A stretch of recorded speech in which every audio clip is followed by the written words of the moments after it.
In James 1:19, we're reminded to be quick to listen, slow to speak, and slow to anger. This wisdom highlights that true faith isn't about making noise, but about maintaining stability.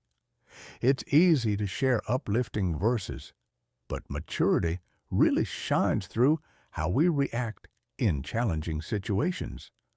Being slow to anger encourages us to respond thoughtfully rather than react impulsively. Ultimately, spiritual growth involves mastering our emotions, especially when faced with pressure.